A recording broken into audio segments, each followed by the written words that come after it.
हमने नींबू पानी बनाया या पानी में नमक मिलाया या फिर कोई भी और हमने सॉल्यूशन ले लिया जिसमें हमने दो या दो से ज़्यादा चीज़ें या कोई भी चीज़ें मिलाई आपस में, तो उनका कुछ तो अमाउंट होगा ना कि हमने किसको कितना मिक्स किया, किस अमाउंट में मिक्स किया, कितना ज़्यादा मिक्स किया या कितना कम मिक्स किया। So hello everyone, my name is Surya Singhania, the founder of SRJ Group and welcome to our science channel SRJ Science Hub। तो आज हम इसी के बारे में बात करने जा रहे हैं। एक्चुअली ये सारे के सारे बोले जाते हैं मिक्सचर और इसी का दूसरा नेम एक सॉल्यूशन भी है। तो सॉल्यूशन अपने आप में क्या होता है? सॉल्यूशन अपने आप में एक होमोजीनियस मिक्सचर है। A solution is a homogeneous mixture of two or more substances। इसमें ऐसा कोई भी ज़रूरी नहीं है कि आप जिन दो चीज़ों को या दो से ज़्यादा चीज़ों को मिला रहे हो वो आपके सिर्फ और सिर्फ लिक्विड ही होंगे, ऐसा कोई कंपलसरी चीज़ नहीं है इसमें। तो जो आपके सॉल्यूशन है ये आपके कई टाइप्स के होते हैं। फॉर एग्जांपल कि आप सॉलिड लिक्विड को भी मिक्स कर रहे हो तो भी, या लिक्विड लिक्विड को कर रहे हो तो भी, या गैसेस को डिसॉल्व कर रहे हो तो भी, या फिर आपके सॉलिड लिक्विड को कर रहे हो या लिक्विड सॉलिड को कर रहे हो तो भी। इसका एक सबसे अच्छा एग्जांपल आप ले सकते हो स्टील को। स्टील अपने आप में एक अलॉय होता है, लेकिन अलॉय भी कैसा, एक मिक्सचर अलॉय। क्यों? क्योंकि उसके अंदर दो चीज़ें मिक्स होती हैं, मेटल भी और दूसरा आपका जो मिक्स होता है मेटल के साथ वो होता है नॉन मेटल। जैसे कि अगर हम एग्जांपल ले लें ब्रास का, तो ब्रास में क्या होता है, इसमें 30% हम जिंक मिक्स करते हैं, किसके साथ में? 70% कॉपर के साथ में। तो ये एक अलॉय बन गया, और अलॉय बन गया तो इसके अंदर दो चीज़ें मिक्स हो गई, और उसके बाद में जो हमारा अलॉय बना है वो मिक्सचर तो है, लेकिन मिक्स होने का हमको पता नहीं चल पा रहा कि जिंक किधर गया और कॉपर किधर गया। दोनों मिक्स होने के बाद एक सिंगल लेयर में हमारे सामने आ रहे हैं, कुछ भी उनका जो हम ऑब्जेक्ट यूज़ कर रहे हैं एज ए अलॉय। तो यहाँ पर दोनों चीज़ें सॉलिड में आ रही हैं, गैसेज में भी हो सकते हैं, लिक्विड में भी हो सकते हैं। तो ऐसा कोई कंपलसरी नहीं है कि आपका जो सॉल्यूशन होगा सिर्फ लिक्विड का ही बनेगा। तो अब जो सॉल्यूशन है यहाँ पर आपको बताया कि इसमें जो भी चीज़ें मिक्स कर रहे हैं वो किसी न किसी अमाउंट में तो होंगी। तो यहीं से चीज़ें आपका निकल के आती हैं सॉल्यूशन में से दो चीज़ें। जो हमारा पहला एक इम्पोर्टेंट कंसेप्ट निकल कर आता है सॉल्यूशन में से, वो निकल कर आता है हमारा सॉल्यूट का, और दूसरा निकल कर आता है सॉल्वेंट का। तो अब ये सॉल्यूशन के ही दोनों पार्ट हैं, सॉल्यूट एंड सॉल्वेंट। अब बात करी जाए सॉल्वेंट क्या है, तो आपने जो सॉल्यूशन बनाया उस सॉल्यूशन के अंदर जो आपने मिक्स की हैं कोई भी दो चीज़ें, तो उन दो चीज़ों में आपने जिस चीज़ को ज़्यादा अमाउंट में डाला है, the component present in larger amount, ज़्यादा मात्रा में आप किसी भी चीज़ को मिला रहे हो जिस सॉल्यूशन के अंदर, वो चीज़ आपकी कहलाती है सॉल्वेंट।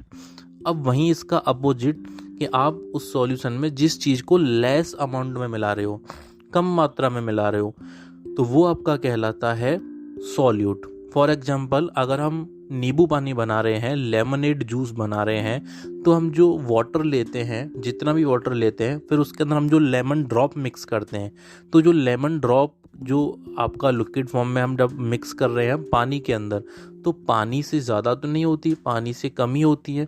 तो वहाँ पर जो हमारा कम अमाउंट में है वो कौन है? वो हमारी लेमन ड्रॉप्स है, पानी के साथ जो मिक्स हो रही हैं। तो पानी हमारा ज़्यादा अमाउंट में है, तो वहाँ पर जो हमारा सॉल्वेंट हो गया हमारा कौन? वाटर हो गया। और जो लेस अमाउंट में वो हमारा सॉल्यूट कहलाएगा। तो वो कौन है? यहाँ पर लेस अमाउंट में हमारा यूज़ हो रहा है लेमन ड्रॉप्स, नींबू के रस की जो बूंदें हैं वो। तो ऐसी जो सॉल्यूशन है उनमें हमारी दो चीज़ें मिक्स हो रही हैं, तो उसमें जो हमारी ज़्यादा अमाउंट में मिक्स होती हैं चीज़ वो हमारी सॉल्वेंट कहलाती है, और जो भी सब्सटेंस हमारा लेस अमाउंट में यूज़ हो रहा है वो हमारा सॉल्यूट कहलाता है। अब इसके हमारे और भी कई सारे एग्जांपल हो गए, जैसे कि एयर है। एयर भी हमारा मिक्सचर ऑफ गैसेस होता है और होमोजीनियस मिक्सचर ऑफ गैसेज है। क्यों? क्योंकि एयर के अंदर जो कई सारी गैसेस प्रेजेंट है उसमें हमें क्या दिखाई दे रहा है कि ये जो गैस है एयर में, ये नाइट्रोजन चल रही है, ये हमारी कोई और गैस चल रही है, ऐसा कुछ भी हमें नहीं पता चल रहा। लेकिन उसमें कई सारी गैसेस हमारी बहुत ज़्यादा अमाउंट में भी हैं, कई सारी कम अमाउंट में भी हैं। फॉर एग्जांपल नाइट्रोजन 78% होती है, तो ज़्यादा अमाउंट में हो गई तो वो सॉल्वेंट के फॉर्म में आ जाएगी। अब ऑक्सीजन हमारी 21% होती है एयर के अंदर मिक्सचर ऑफ गैसेज में, बाकी अदर गैसेज भी होती हैं, तो 21% हमारा लेस अमाउंट हो गया, तो वो हमारा सॉल्यूट की तरह हो सकता है। तो ये एक एग्जाम्पल भी हो सकता है इसका। तो ऐसे कई सारे एग्जाम्पल हैं।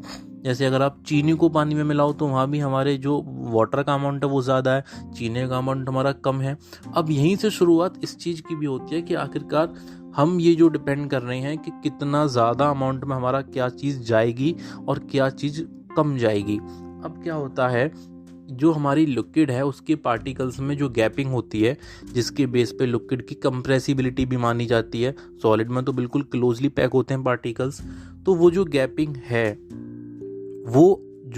है उस गैपिंग में जितना हमारा कोई भी दूसरा स्टेट ऑफ मैटर का सब्सटेंस फिल होते होते उस जब स्टेज को पूरा कंप्लीट कर देगा, उस स्टेज पर आकर के हमारा सॉल्यूशन स्टेबल कहलाएगा। फॉर एग्जांपल, आप किसी भी लिक्विड के अंदर, मान लो सपोज कीजिए आप पानी के अंदर नमक के दानों को घोल रहे हो, तो एक अमाउंट उस नमक का ऐसा आएगा कि वो नमक आपका उसमें मिक्स होना बंद हो जाएगा और वो आपका प्रिसिपिटेट फॉर्म में नीचे बॉटम में रह जाएगा।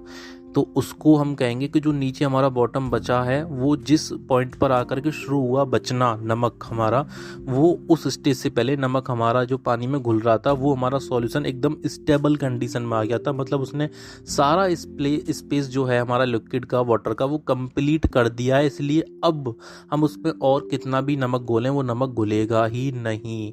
तो इसकी हमारी सॉल्यूशन की कुछ प्रॉपर्टीज़ हैं, जैसे कि सबसे पहली प्रॉपर्टी तो यही है कि जो सॉल्यूशन है वो हमारा होमोजीनियस मिक्सचर होता है, सबसे पहली बात। उसके अलावा दूसरी बात यह है कि जो सॉल्यूशन के हमारे पार्टिकल्स होते हैं वो जो स्मॉलर होते हैं काफ़ी, तो उनकी एक रेंज है, वो होती है 1 नैनोमीटर। अब नैनोमीटर क्या है, वो एक यूनिट है। अब अगर इसकी बात हम मीटर में करें तो 10⁻⁻⁹ इनका साइज होता है, वो भी डायामीटर में।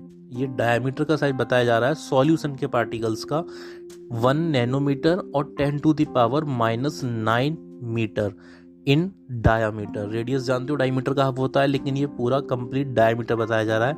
सो they can not be seen by naked eye, जिनको आप अपनी खुली आंखों से नहीं देख सकते। और because of very small particle size they do not scatter a beam of light.